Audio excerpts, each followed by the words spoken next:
Okay, hi.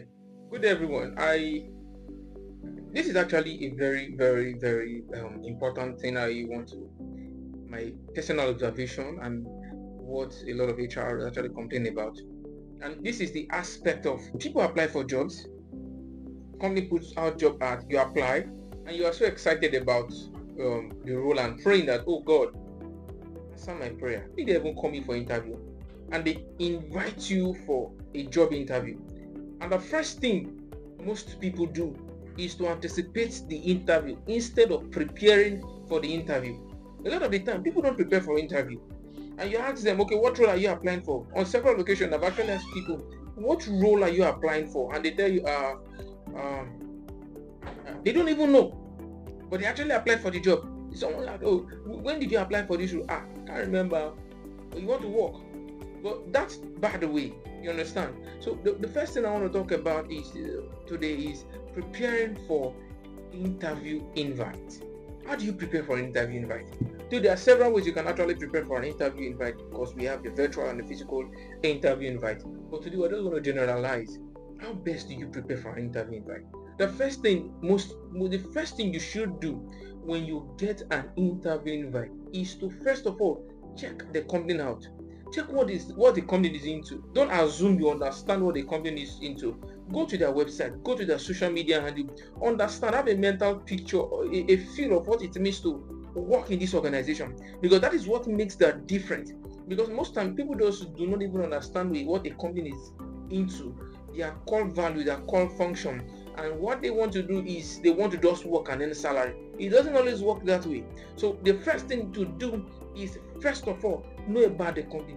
Go on their social media page. Now, the internet has made it so easy. You can just Google and search for them on LinkedIn, on WhatsApp, on LinkedIn, on IG, on Facebook, on Twitter, just to know what the company is into. It is very important. The next thing you are meant to do is understand, have a mental picture of the kind of people that actually work there. And this is very easy. If you go on LinkedIn and you post a company, they show you all the people that actually work in that company. With that, you actually see people that are actually working in a company. Who knows, you can actually see somebody that you know, or somebody that actually graduated from the same university with you, and oh, I got an interview invite for this role, and it's your company. Can you give me a prep? Can you prep me? Can you tell me what is expected? You get, anything can just happen. So you don't go for an interview unprepared. You don't go for an interview without knowing the people. In fact, the first thing you even do is, once you get an interview invite, another thing you can do is check out the name of the person that sent you the invite. Check the person on LinkedIn. Check the person. See, people are actually impressed when you check them out. It actually shows that you took your time to understand what they are going through. I mean, sorry, not what they are going through. It gives them the impression that you are going the extra mile to know who they really are, and that can actually give you an edge. You understand? The next thing you are actually meant to do is know the core value of the organization and how you as a person can fit into the organization. For instance, a lot of people go for interview, they want to work, they don't understand what they are offering to the organization. And they ask them in an interview, in an interview, they say, what do you have to offer? And they're like, I give myself away. I give myself away. No, you must actually have a mental picture of what is expected of you. So look at the JD, look at the job description, and look at your own competence. So when they are asking you interview questions, you are more practical, you are more prepared, because they will not ask you questions outside the scope of what is on the job description. You understand? Then the next thing you should do when applying for when you get an interview invite is to do a thorough search on the job description. For instance, you are coming in as a customer care representative. The question is, what is the function of a customer care representative? What am I expected to do as a customer care representative? What are the basic skills am I expected to have? Oh, you're coming as a finance intern. What is the role of an intern in an organization? What is the role of a finance intern in an organization? Oh, you're coming as a finance manager. What am I coming to do? Now this is another topic on its own. There is a difference between when you are employed as a manager and when you are employed as an associate or an executive. or as a team member. As a manager, you need, apart from knowing the full job, you must actually understand the place of leadership.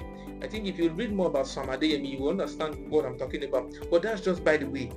You understand? So with this, I think you can actually prepare well for an interview. Read about the job description, like know about the company. I'm summarizing. Know about the company. Know about the kind of people that actually work there. Go on LinkedIn, check out these people, know what they are really into. You can probably, like I said, you can see someone you know that can actually be of help to you. They can actually assist in the interview process, and more importantly, check your competency as it relates to the culture of the organization and see how you fit in. So when they're asking you how do you fit into this role, you can also say, oh, from your vision, the vision of this organization is to raise mighty men, people who are willing to take up challenge. And you can say, oh, from my previous experience, I was given a task that requires a lot of experience, that requires me doing a lot of things, and I had to actually break it. I had to do some research and all those things. And you can actually relate all these things to the role. This actually gives you a competitive edge when you're applying for a job. And don't forget, I'm your Gen Z HR, Agbi Emmanuel. You can always follow me up on my channel. And if you have any interesting question or anything you really want me to talk about as it relates to preparing for interview, as it relates to HR, as it relates to work-life balance, you can always send a DM. And I promise you, I'm going to be doing a video on that. Thank you very much for listening. Please don't forget to subscribe to my channel.